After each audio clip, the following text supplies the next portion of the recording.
kasih Tuhan. Hanya Kaulah kekuatan kami Tuhan. Hanya Kaulah perisai dalam hidup kami Tuhan.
Sungguh kami bersyukur kepadamu Tuhan, karena Engkau Allah yang selalu ada di setiap musim hidup kami. Ketika kami mengalami kesulitan, ketika kami mengalami sukacita, ketika kami mengalami kedukaan, ketika kami mengalami beban berat, Engkau selalu ada bersama-sama dengan kami. Itulah sebuah anugerah yang Kau berikan kepada setiap umat-Mu yang menaruh iman percaya kepadamu Tuhan Yesus. Terima kasih Tuhan. Kami bersyukur bahwa Engkau boleh ada, boleh hadir di tengah-tengah kami, dan kami bisa beribadah kepadamu Tuhan. Semua hanya karena kasih karunia-Mu Tuhan. Biarlah firman-Mu, sabda-Mu, itulah yang kami perlukan. Itulah yang boleh memberikan kekuatan dan pertolongan di dalam kami menghadapi segala pergumulan hidup ini Tuhan. Kami menyerahkan waktu ini ke dalam tangan-Mu. Di dalam nama Yesus Kristus kami berdoa. Amin. Shalom Bapak Ibu sekalian. Shalom. Senang sekali Bapak Ibu saya bisa hadir di tempat ini ya, sekian lama karena si Mbak Corona ya, Mas Covid dan bisa pulang. Tapi puji syukur kepada Tuhan ya, saya bisa hadir kembali tengah-tengah jemaat GJKI Patmos Blimbing ya. Ada salam dari Tante Yuli, ya.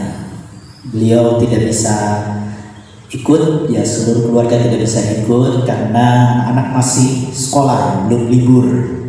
Ya, saya harus ada urusan yang harus saya selesaikan. Jadi belum pas ya waktunya ya. Jadi satu waktu kita akan kembali, ya, satu waktu kita akan sama-sama satu keluarga ya nyambangi kembali ke sini. Amin. Ya, puji Tuhan. Ya, lalu yang kedua saya mengucapkan terima kasih kepada seluruh jemaat, ya, gembala tempat ini yang sudah menyampaikan rasa duka cita, ya, karena tanggal 2 Agustus yang lalu, ya, mama saya dipanggil Tuhan, ya. Beliau jadi kami rawat 2 bulan itu. Setelah Idul Fitri beliau mengalami drop dan harus dirawat di rumah sakit bolak-balik, dan kemudian dirawat di rumah, dan ya, sekitar kurang lebih 2 bulan kami rawat. Tapi Tuhan berkehendak lain. Tuhan memanggil mama pada tanggal 2 Agustus. Ya, itu rasa kami berduka cita, kami sedih, tetapi ya, beliau sudah bahagia bersama-sama dengan Bapa di surga, bisa berkumpul dengan Papa juga, ya. Puji Tuhan, Bapak Ibu Saudara yang dikasih oleh Tuhan. Pada tahun sekitar dalam sejarah itu, saya tidak ingat tahunnya, tetapi dalam sebuah sejarah diungkapkan bahwa pada waktu itu gereja menetapkan bahwa pusat hidup, pusat daripada tata surya itu adalah bumi. Jadi seluruh benda-benda di angkasa, planet-planet, kemudian matahari, semua berpusat kepada bumi, mengitari bumi. Dan itu adalah doktrin yang ditetapkan oleh gereja pada waktu itu, ya. Dan satu waktu ada seorang ilmuwan, ya, yang bernama Galileo Galilei. Dia mengungkapkan sebuah teori secara ilmu pengetahuan, berkata bahwa pusat tata surya, pusat bumi, alam semesta ini bukan bumi, tetapi matahari. Dan dia dikecam oleh gereja, dia dicari oleh gereja karena dianggap sebagai penyesat, dianggap sebagai bidat pada waktu itu. Dan Galileo harus mengasingkan diri, harus lari, harus bersembunyi karena teorinya yang menentang gereja. Dan saat itu kemudian beberapa ratus tahun kemudian ada yang bernama Kopernikus. Dia menjelajah lautan, dan saat itu dia membuktikan bahwa betul pusat daripada alam semesta ini adalah matahari, bukan bumi. Nah, Bapak Ibu, seringkali dalam kehidupan kita sering salah kaprah, salah fokus. Pusat hidup kita seringkali dalam kehidupan kita memusatkan kehidupan kita kepada sesuatu yang bukan sebenarnya. Kita kekeh, kita berpatokan bahwa pusat hidup kita pada sesuatu yang bendawi, pada sesuatu yang real, sesuatu yang nyata di dalam kehidupan ini. Ketika kita diubah bahwa pusat hidup kita bukan yang ini, seringkali kita ego kita marah, ego kita tidak suka. Ego kita mengungkapkan sesuatu yang merasa ini nggak benar. Pusat hidup saya sudah, aku dewe sing ngatur. Orang lain wis nggak usah musik-musik aku. Nah, Bapak Ibu, mari kita melihat bahwa apa yang menjadi pusat daripada kehidupan kita, ya, apa yang menjadi pusat kehidupan manusia. Karena ini sangat penting. Pusat hidup manusia, ketika seseorang salah fokus pada kehidupannya, maka tujuan hidupnya pun akan salah. Wis salah jalur, wis melenceng terus. Mari kita mengarahkan kembali kepada jalur sing benar. Jadi orang yang punya pusat kehidupan yang benar, tujuan hidupnya akan tepat. Tetapi orang yang punya pusat kehidupannya meleset, maka tujuan hidupnya pun akan melenceng.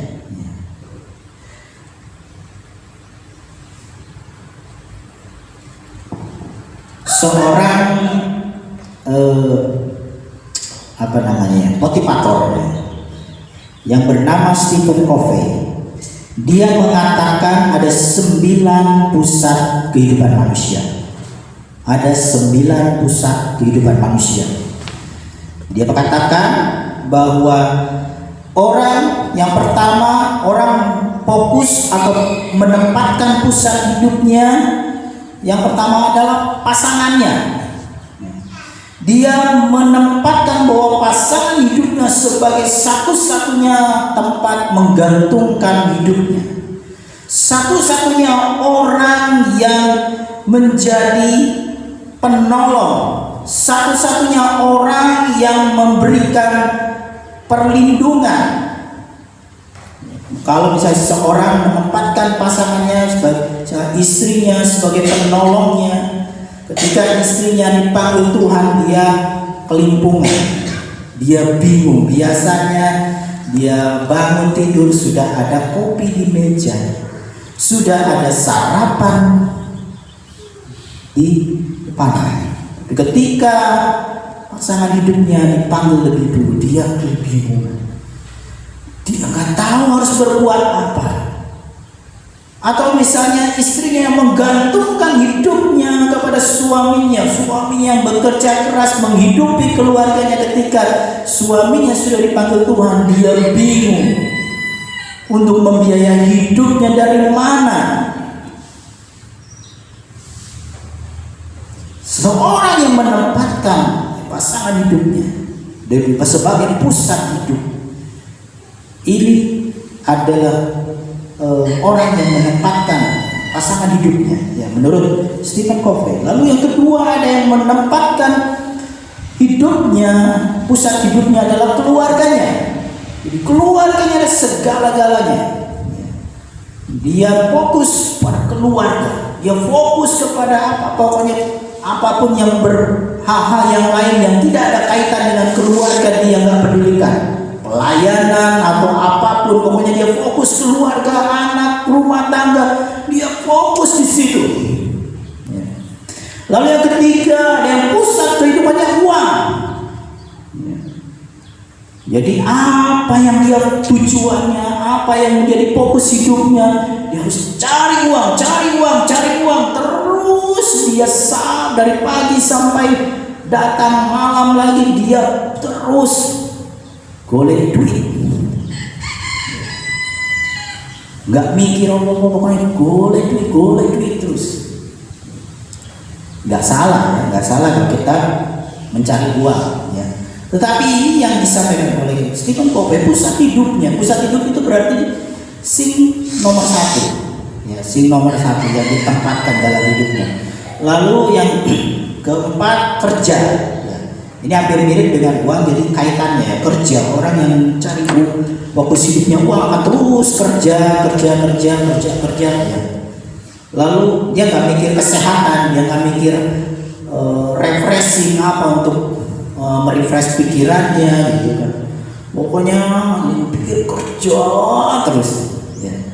Lalu ada yang fokus pusat hidupnya harta, ya hampir sama, tapi dia Stephen Covey membedakan ya, antara uang dengan harta. Lalu ada yang fokusnya kepada kesenangan, hobi. Wis hobi ini manuk, wah, bojone jadi nomor 2. Manuk sih urus terus. Lalu ada yang fokus hidupnya kepada teman atau musuh. Ya. Maksudnya apa? Jadi dia ada dimanapun dia selalu cari musuh, nggak bisa akur satu dengan yang lain. Ya. Betombone, wes ribut terus. Oh, kok sih dicari masalahnya. Ya. Lalu ada yang pusat hidupnya adalah agama. Nah, Stephen Covey ini dia orang istilahnya dia hanya memfokuskan kepada seluruh motivator yang bukan di Kristen. Jadi dia motivator yang menyeluruh. Jadi dia tempatkan ya, pusat hidupnya adalah agama. Artinya dia seorang yang menempatkan hidupnya fokus kepada sesuatu hal-hal yang sifatnya rohani. Nah, kan kita lihat di dalam Alkitab itu sendiri. Ini tadi dari sisi dari seorang motivator. Nah, bagaimana Alkitab berkata tentang pusat kehidupan manusia? Di dalam 1 Petrus pasal 3 ayat yang ke-15. 1 Petrus pasal yang ketiga ayat yang ke-15. 1 Petrus 3 ayat yang ke-15. Saya akan membacakan untuk Bapak Ibu Saudara. Dikatakan, tetapi kuduskanlah Kristus di dalam hatimu sebagai Tuhan, dan siap sedialah pada segala waktu untuk memberi pertanggung jawab kepada tiap-tiap orang yang meminta pertanggung jawab dari kamu tentang pengharapan yang ada padamu, tetapi haruslah dengan lemah lembut dan hormat. Rasul Petrus memberikan nasihat, memberikan pengajaran kepada jemaat-jemaat ya, di perantauan. Dia katakan, kuduskanlah Kristus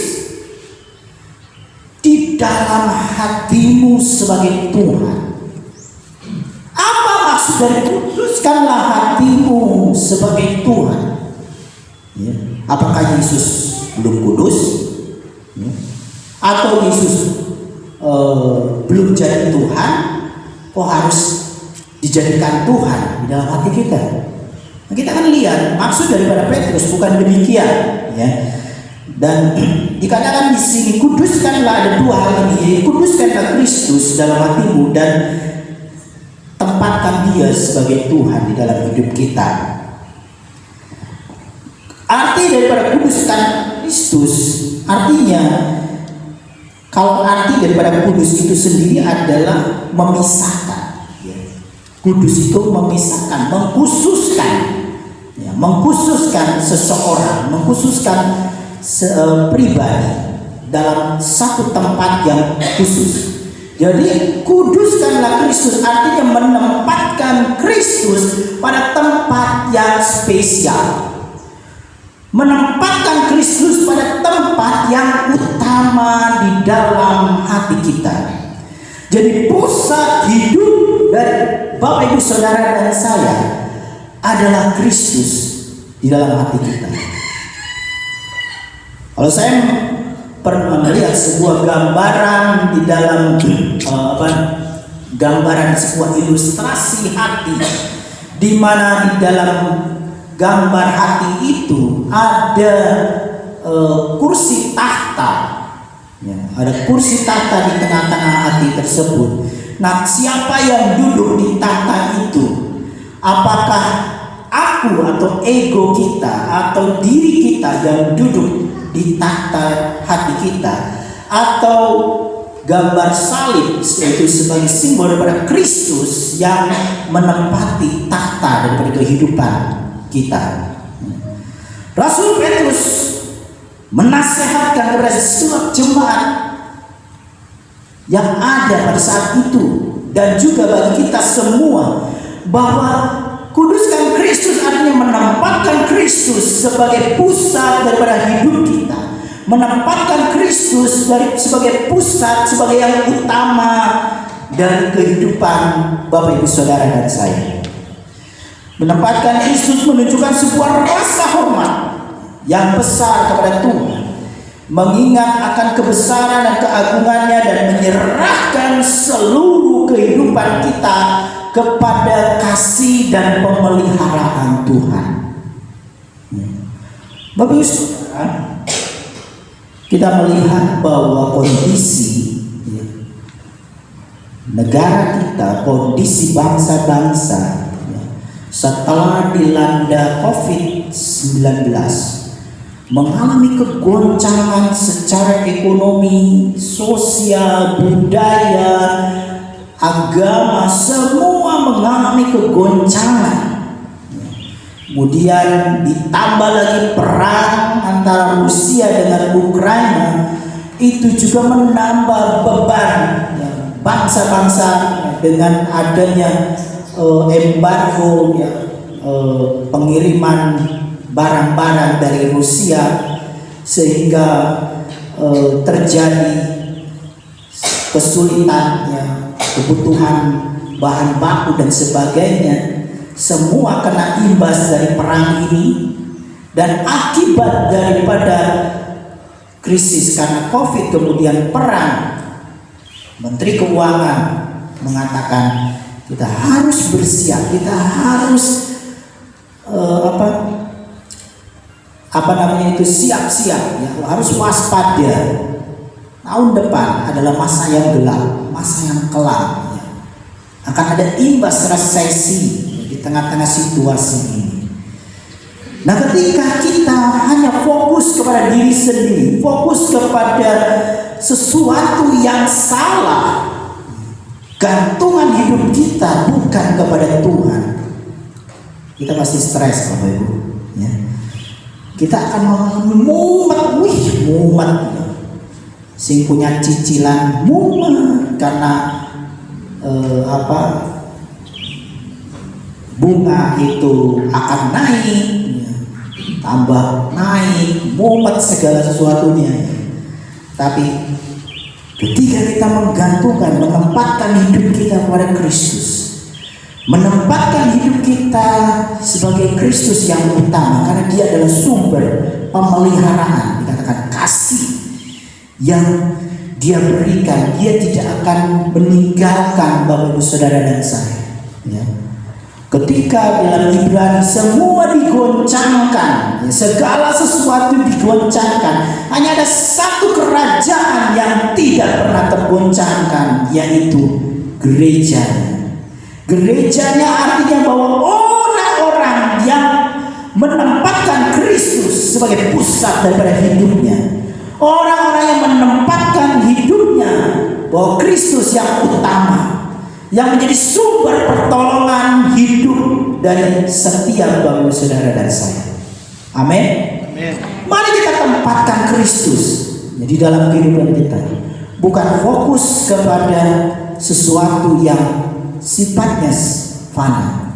Kita tetap bekerja, kita tetap mencari uang, kita tetap harus membiayai kehidupan kita, kita tetap punya pasangan hidup kita fokus kepada keluarga. Bukan artinya kita mengesampingkan semua yang saya sudah sebutkan 9 itu Tetapi tadi yang duduk di tahtanya itu siapa?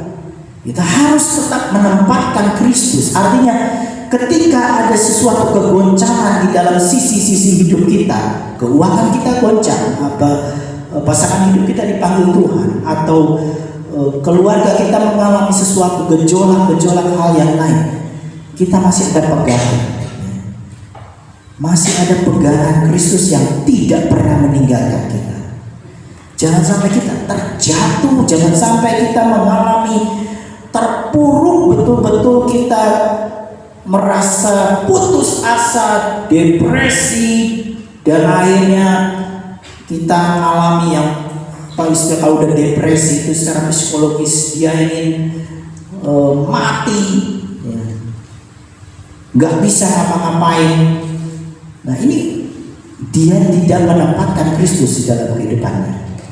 Ketika kita menempatkan Kristus di tengah badai sekalipun, ya, di tengah kapal yang mau tenggelam, murid-murid itu stres, murid-murid Tuhan Yesus sudah ketakutan ketika berada di danau Galilea, diterpa oleh gelombang badai yang begitu dahsyat yang tidak pernah mereka alami sebelumnya. Mereka dalam nelayan-nelayan yang handal, mereka dalam nelayan-nelayan yang terlatih, nelayan-nelayan yang berpengalaman. Mereka bisa mengatasi badai angin yang biasa terjadi di Danau Galilea. Tapi kali itu mereka sudah merasa gemetar, ketakutan, air udah masuk di kapal mereka. Mereka berusaha menurunkan layar, kemudian membuang air dari kapal itu, nggak berhasil. Wah, terus diombang-ambingkan. Mereka ketakutan. Di tengah ketakutan dan kekalutan itu mereka baru ingat Yesus. Mereka baru ingat, oh, guru ada di buritan sedang tertidur. Lalu mereka membangunkan Yesus. Guru, kita hampir mati, hampir tenggelam. Dan Yesus menegur dengan keras murid-muridnya pada waktu itu. Hai, kamu orang yang kurang percaya. Imanmu di mana? Yesus itu ada di kapal itu. Yesus ada di kapal itu. Yesus bangun dan berdiri, katakan diam, tenanglah. Maka badai angin di Danau Galilea itu menjadi tenang. Demikian juga Bapak Ibu, 2023 akan terjadi, diramalkan oleh ahli-ahli ekonomi, akan terjadi resesi, ya. Semua harga akan mundur. Wes kita bingung, sing nandur pupuknya mundur, benihnya mundur, waduh piye iki? Akan ada kapal-kapal yang hampir tenggelam. Tapi Bapak Ibu Saudara ingat, Yesus ada di kapal Bapak Ibu Saudara dan saya. Amin. Yesus ada, Yesus hadir di kapal kita masing-masing. Dan kapal Bapak Ibu Saudara tidak akan pernah tenggelam. Amin. Tidak akan pernah tenggelam karena Yesus ada. Yesus hadir di tengah-tengah kehidupan Bapak Ibu Saudara dan saya.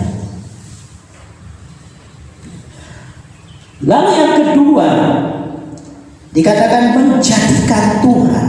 Loh, kenapa Petrus ini, Rasul Petrus ini kok ini yang sering diserang oleh saudara-saudara sepupu kita. Oh, berarti Kristus itu bukan Tuhan. Oh, dijadikan Tuhan baik murid-murid deh. Bukan, ya. Maksud Petrus bukan menjadikan Tuhan, dia itu di sebelumnya bukan Tuhan lalu dijadikan Tuhan oleh murid-muridnya, bukan, ya. Menjadikan Tuhan artinya menempatkan yang Tuhan Yesus sebagai pusat hidup kita. Kita tadinya duduk di tahta hidup kita, kita turun dari kursi itu dan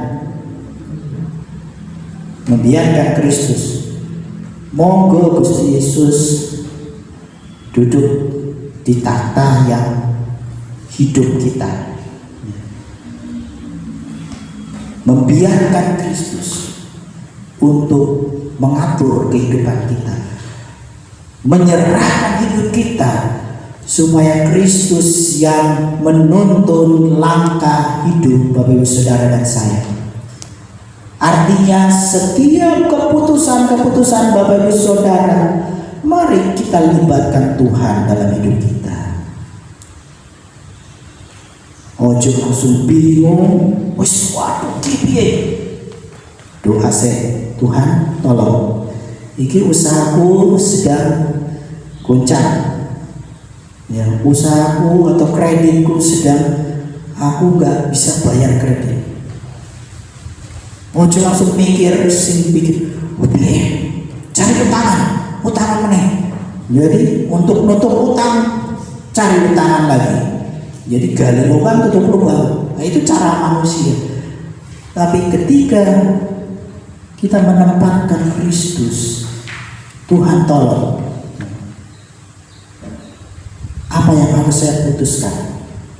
Nah, ketika kita berdoa melibatkan Kristus, Tuhan akan pimpin kita langkah apa yang harus kita kerjakan. Ya.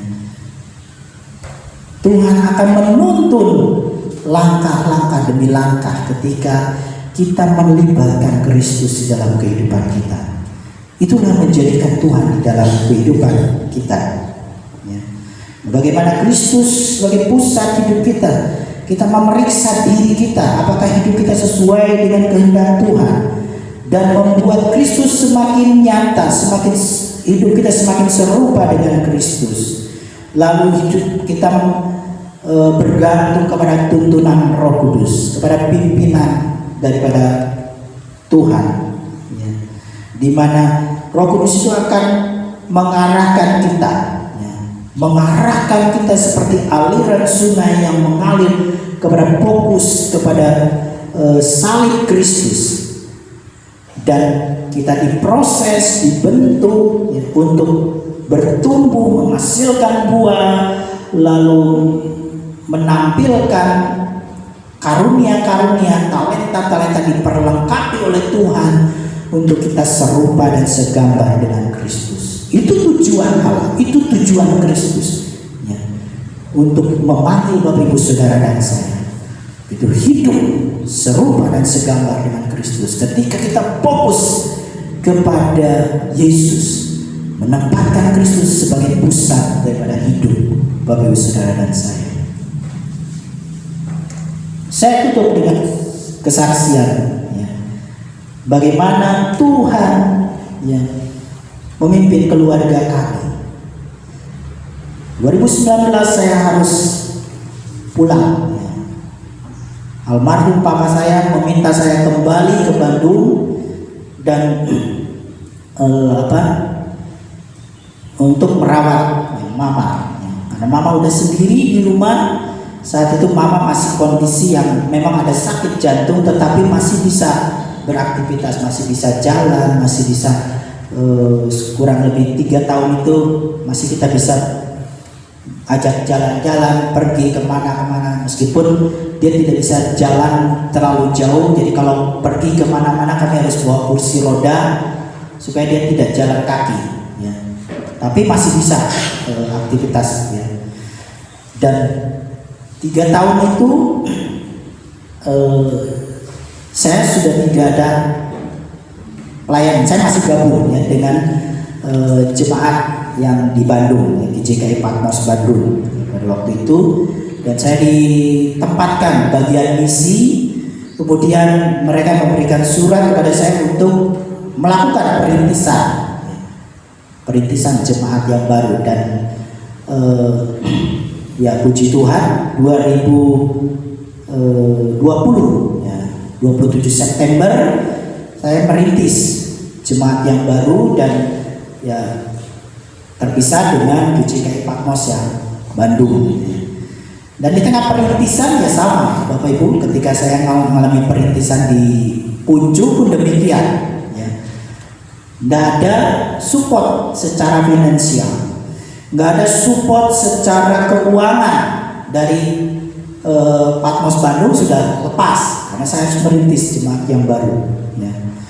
Dan bagaimana saya memenuhi kebutuhan hidup keluarga, anak-anak sekolah dan sebagainya. Saya harus berjuang keras. Saya sempat pada waktu sebelum COVID itu, karena sampai juga COVID saya masih bekerja di jalanan, ya. Jadi saya keliling, Tuhan berikan nikmat pada waktu itu, ya, Tuhan berikan nikmat. Tuhan tolong, saya harus menghidupi keluarga saya. Ya, saya tidak ada support keuangan lagi. Dan Tuhan berikan nikmat untuk membuka jasa. Ya, jasa saya sebutannya jasa pang. Ya. Kalau bahasa Sunda itu pang itu bahasa Jawanya tolong. Jadi panganderge, jadi tolong antarkan. Ya, sejenis GoFood, sejenis Gojek gitu. Tapi saya kan narik orang, tapi ngirim barang. Saya puji Tuhan, Tuhan kirim pelanggan-pelanggan pada waktu itu ya. Dan saya bisa kirim keliling Bandung, kirim barang. Dan itu berjalan kurang lebih 1 tahun lebih, 1 tahun setengah, sampai akhirnya mama mengalami drop dan saya berhenti. Tapi di situ ada pemeliharaan Tuhan. Kemudian istri saya juga tiba-tiba dapat kerjaan. Ada ipar yang minta bantuan dia bekerja di garment, untuk bekerja di sebuah garment, dan dia di situ bisa bekerja. Dia seorang jurusan teologi tapi ngambil istilahnya kerja bagian garment. Tapi itu semua anugerah Tuhan. Ya, kami bisa mensupport kehidupan kami, ya, dan tetap pelayanan terjalan dalam proses perintisan itu. Jadi ketika kita fokus kepada rencana Allah, kepada Tuhan yang akan pelihara, ya, Tuhan yang akan memelihara kehidupan Bapak Ibu Saudara dan saya. Kita berdoa, Tuhan tolong, ya. Tapi kalau kita fokus kepada hal-hal yang lain, seringkali kita akan kecewa. Wah, kecewa ya, hamba Tuhan, kecewa be gereja. Kok gereja nggak kasih bantuan, kok gereja ini? Karena kita fokusnya bukan Tuhan. Ya. Jadi ketika kita fokus kepada Tuhan, Tuhan yang akan bekerja dalam kehidupan kita. Sampai sekarang, ya, Tuhan memelihara kami. Tuhan pelihara, dan apa yang Tuhan kerjakan dalam kehidupan keluarga kami, kami percaya bahwa apapun yang terjadi, Tuhan tidak akan meninggalkan kita semua, Bapak Ibu. Ya, puji Tuhan. Baik, kita akan berdoa. Kita naikkan pujian tadi, Tuhan selalu menolongku.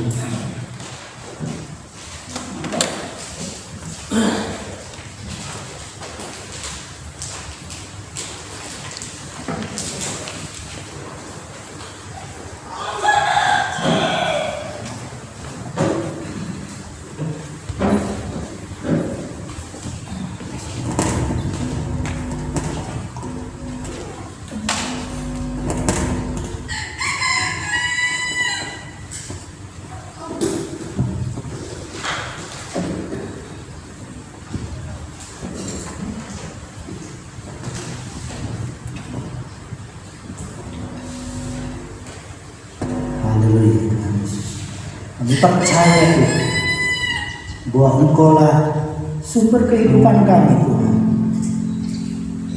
Di tengah ketidakpastian, gejolak-gejolak yang terjadi, goncangan-goncangan yang terjadi dalam kehidupan, kami percaya bahwa Engkaulah Tuhan yang menjadi pusat hidup kami. Ada Tuhan di dalam kapal-kapal hidup kami, Tuhan Yesus. Haleluya, haleluya. Tuhan selalu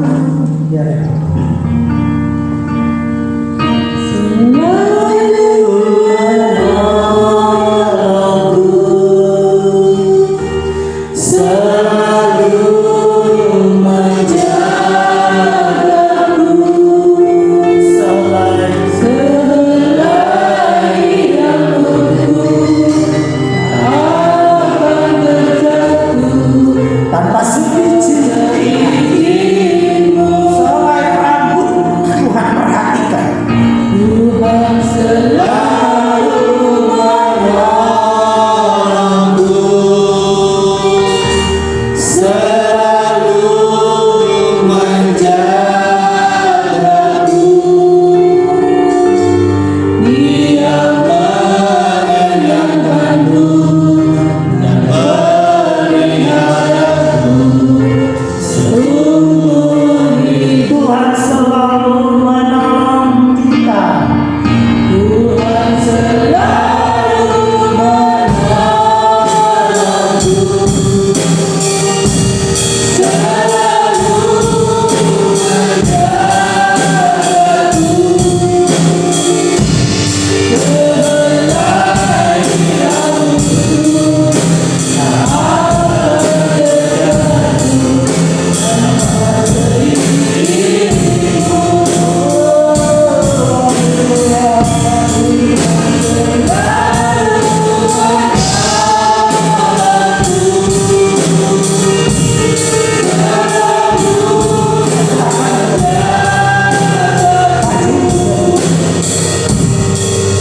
sampai